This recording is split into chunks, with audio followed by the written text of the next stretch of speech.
આપનું સ્વાગત છે। સમાચાર સાથે હું છું નેહા। રાજકોટ ફાયરિંગ કેસમાં ઇજાગ્રસ્ત પત્નીનું મોત થયું છે। સારવાર દરમિયાન ઇજાગ્રસ્ત પત્નીએ જીવ ગુમાવ્યો છે। રાજકોટના નાગેશ્વરમાં અનૈતિક સંબંધને લઈને પતિએ પત્ની પર ફાયરિંગ કર્યું હતું। પત્ની પર ફાયરિંગ કરી પતિએ પણ આપઘાત કર્યો હતો ને જેમાં પત્ની સારવાર હેઠળ હતી।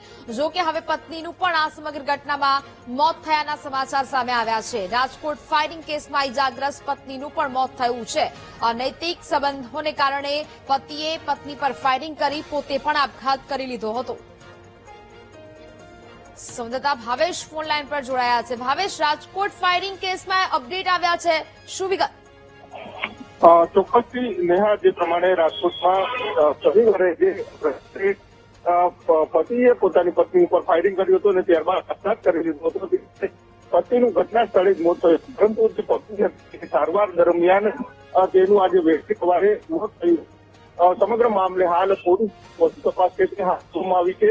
જ્યારે મૃતક જે મહિલા છે તેનું ફોરેન્સિક પીએમ છે તે પણ કરવામાં આવનાર છે। જોકે જે પ્રમાણે દ્વારા આક્ષેપ કરવામાં આવ્યા હતા કે જે આજે મહિલા તેનું ભત્રીજા સાથે ક્યાંક અફેર હોય અને તેને લઈને પારિવારિક ઝઘડો છે તેમાં ફાયરિંગ થયું હતું અને ફાયરિંગ હવે આજે મોતની ઘટના છે। બિલકુલ ભાવેશ, જાણકારી બદલ આભાર।